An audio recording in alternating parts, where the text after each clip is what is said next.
Hi everyone, and welcome to my Know by Year.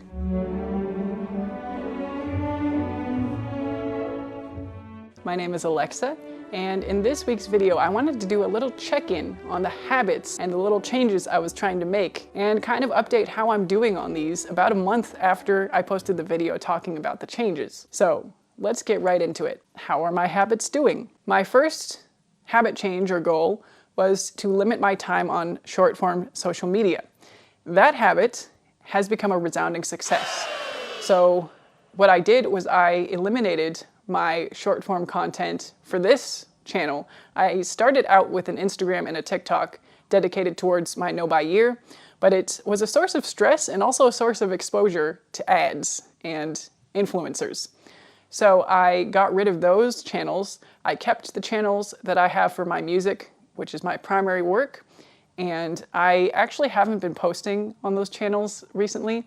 I will hopefully soon, or maybe even by the time this is up, have posted some updated videos, but up until now I've kind of been staying off of social media. I do maybe like a 5-minute check-in. I have 10-minute limits on all my short-form social media apps on my phone, so my phone will kick me off after 10 minutes anyway. So I've been actually really sticking to this habit, and it's been working well. My wish lists, or the things that I've been exposed to, I'm not keeping a wish list anymore, first of all, but I've been exposed to much fewer things that I have wanted. So the habit of less social media has helped me break the cycle of seeing stuff, wanting stuff, and buying stuff. The second habit I was trying to set up was a strong habit of practice. And for me, this means practice of my instrument, the viola, but I think this could translate to anybody's life in the habit of having some, what you would call deep work or focused work time, or any time that you have towards your projects or your goals, whatever you want to accomplish in a dedicated way. And it might be a little misleading to call it deep work, because actually for me, part of the success of my new habit was being less rigid about the conditions in which I had to do the habit, right? So I used to try to prioritize having quiet, having solitude, having time. You know, I wanted to have at least an hour to do it. I wanted to have time where somebody else was watching the kids. But I let go of all that. So I said, 5 minutes is better than nothing. It doesn't matter if my kids are in there with me making noise. I can still do the motions of what I want to do and try to focus the best I can, and that's better than nothing. And I think those aspects of flexibility, letting go of the rigid structure and the concept of it having to be deep work, focused work, dedicated work, letting go of all that has enabled the success of that habit. And actually, it's been really wonderful to have my kids in there with me a lot of the times. They have their own little versions of musical instruments that they'll get out and kind of play along with me. And I actually think there's value in them seeing me do this kind of activity. And it's certainly more valuable for them to see me practicing an instrument than it is for them to see me on my phone or watching TV or doing something like that. So I think there are multiple benefits to letting go of being so rigid about my work towards my goals or my job or my personal practice. So even if you don't play a musical instrument, I think this can relate if you have other life pursuits, other hobbies, other areas of work that you do at home. And maybe, I don't know how well it'll apply, but maybe you can gain some benefit from being a little bit less rigid about how you approach your work as well. I think the other thing that's so valuable about prioritizing my habit of practice is that it enables me to have done something productive in a day. So I know there's all these great things that are said about making your bed in the morning, right? You start off your day on the right note, you've done something, you've accomplished something, your room looks better. I think it's the same thing for me. If I practiced a little bit of viola every day, I've been productive, I've worked towards my craft, I've made my job better, by keeping up the habits that maintain my standards of playing. So I can show up better prepared at my job. I can show up more fresh and, I guess, onto it in a way. My mind is cleaner and more tidy, and I feel like I've done something for myself towards improving myself every day. And I think that is actually probably the most valuable part of maintaining this habit. It's just not feeling the blah feeling of not accomplishing anything in a day. And even just 5 minutes full of distractions can be the antidote to this feeling of blah. I know on some days it doesn't really work and you're so distracted that you feel frustrated. But for the most part, even the small attempts at my goals and my habits and my improvement has given me this feeling of small accomplishment, a small win for the day. I did have a brief hiatus due to a back or shoulder injury that I got practicing one of my kids' dance routines with her. She's in like a class that has some tumbling. So I did a somersault and like really messed something up in my neck and shoulder. So I've discovered I'm too old to do somersaults. But I had to have a few days off of my practice, and I felt that feeling of blah creeping in of like, oh, I'm being useless today. I'm not getting anything done. My level is slipping as far as what I can do. And it just didn't feel good. So if there's something like that that's applicable in your life, whether it's work, your hobby, reading, or exercising, or anything like that, maintaining even just 5 minutes a day really might be helpful. And I almost hate to admit that starting small and baby steps might actually work, because I'm always a little bit skeptical of like productivity advice and things like that. But I guess in this case, I have seen the firsthand example of feeling better having done something than not having attempted it, even if it's just 5 minutes full of distractions.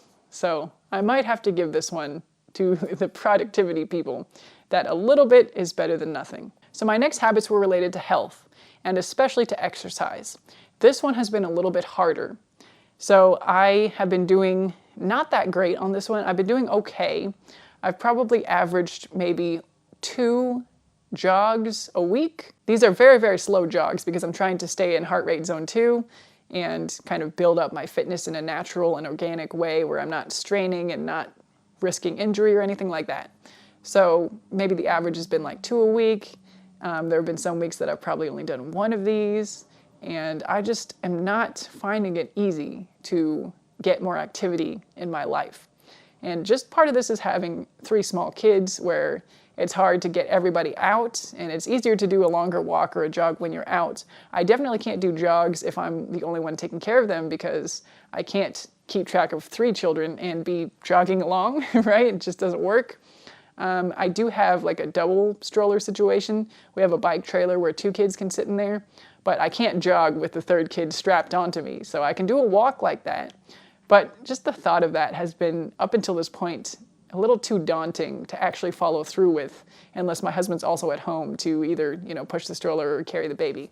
So this habit has not been altogether successful, but I am hopeful that I now might have more bandwidth over the summer to approach the daunting task of taking all the 3 kids outside. Not only for me, but for them, right? We do have parks nearby, and we would probably all benefit from more time outside, enjoying the sun, enjoying the weather, enjoying the time together that's not spent related to technology or indoors. They don't have phones or social media, obviously, they're too little, but they do like to watch TV sometimes, the Disney shows. I just don't want to make that too much of a habit, especially when going outside is an option.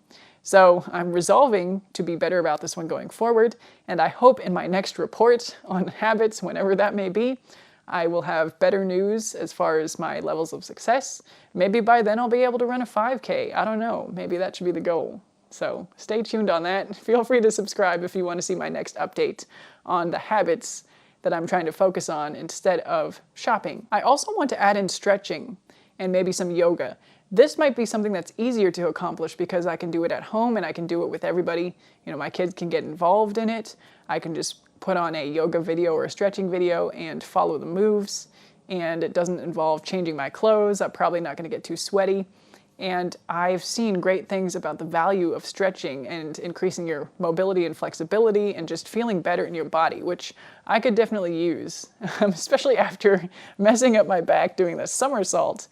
I think I could probably benefit from just maintaining my range of motion in every area, doing some yoga, kind of stretching out and breaking up the fascia. I've seen stuff about that too, how you get layers of fascia around your muscles and organs and things, and if you don't move, it gets stiff and creates problems. So I would like to start a regimen of stretching and possibly yoga as well. I've also seen that yoga can really help people with scoliosis, and I do have pretty severe scoliosis. So anyway, those are all the reasons that I want to start stretching. Let's see if I can add that to my routine of habits as well. The last habit that I was talking about in my first video of changes is meditating. And to be honest, this has been really hard, and I haven't had any success in this yet.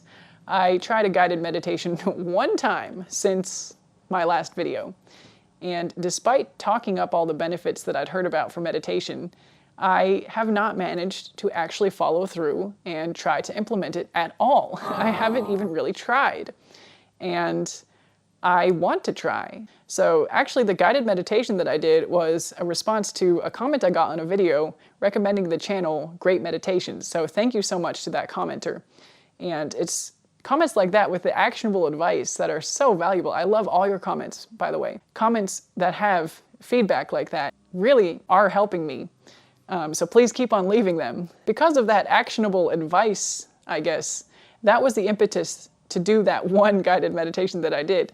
And I enjoyed the experience while I did it. But for whatever reason, it's hard for me to get the motivation to just sit down and make it happen. And I guess part of it is just being a person that likes to feel like they're doing something most of the time.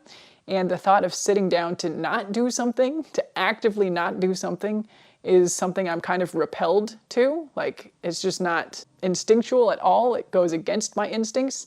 So it's like opposing magnets. It's like, oh, you know, like we're trying to do this thing. It's not working. And then part of it is also just practicality, right? Because I am a stay-at-home mom most of the time. And anybody who's had that experience of taking care of kids in a more or less full-time way, or even, you know, babysitting, you know there's not a lot of downtime, right? When you're with your kids, you don't really have time to sit and actively do nothing or focus on your breath or go through a guided meditation.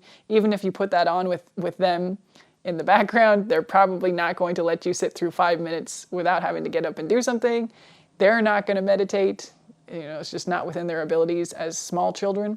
So it's not really something I feel like I can successfully do with everybody there. And the few times of the day that I have people to look after them, I want to be doing stuff, right? I want to be talking to you here. I want to be practicing. I want to be maybe going for a jog. You know, I want to be doing the active items that are on my habits list and taking advantage of that precious time where I can do these things with my full focus. And then the other window of time I have is after everybody's gone to bed. But up until this point, that has been my me time as far as trash entertainment, right? That'll be when I watch a show or a YouTube video, or sometimes I'll read, and, you know, I'll do my Duolingo language study at that time. It's another one of those things that I think is not the greatest language learning plan and strategy, but I do think it's better than nothing. So I kind of have a reluctance to use some of my precious evening child-free hours or hour before I go to bed to take a 5-minute meditation. Now, when I say it out loud like that, 5 minutes of the time I have really doesn't sound like that much. So I might be talking myself into giving it another try in the months going forward, because I am super curious about the benefits that it could bring me as well, and even the focus that it might lend to my reflections. So if I can tell myself that it might make me more productive to meditate, maybe I can convince myself that it's a worthwhile endeavor. I don't know. These are the kind of things I have to do to trick myself. Anyway, I know I feel like I said this in my last video too, where I posted the video, and in the video I said, okay, maybe me saying this will be the catalyst to try meditation. But I'm gonna say it again, even though it didn't work last time. Maybe this time, me posting this and hearing myself say out loud, and then editing it back and hearing myself again say out loud, that maybe I could take 5 minutes out of my time to try this. Just 5 minutes, and I can put on a YouTube video. So maybe taking the 5 minutes, just 5 minutes to do this, just for a week. Let's commit to just a short period of time. After I post this video, let's do it. Let's make it happen. I will report back. Maybe I'll try to make like a community post update so I don't have to dedicate a whole video on whether I did my meditation or not. Unless it gives life-changing results in just a week, and then maybe I will make a whole video on how meditation changed my life. Clickbait title. I highly doubt that that's going to be the case, just because it's not realistic for these small habits to bring huge life change for most people. But anyway, stay tuned. Feel free to subscribe if you want to track my progress. and see if I actually start meditating. Thank you so much for being a part of my journey and listening to how my habits are doing. I'm so curious if you are trying to start some better habits or step away from more negative ones in your life. What habits are you trying to do? Is it working for you? What are some of the things that have helped you make it work? I always love to read all the comments and I try to respond to them all. And they're so valuable. Your feedback has been so valuable in my journey. And I value each and every one of you watching. Sorry to get cheesy at the end of this video, but I will see you in the next one. Bye for now. Is this what being a type A person is? Always having to be doing something? I'm not sure. I'm not sure I'm a type A person. I don't think my personality is exactly in line with what that means.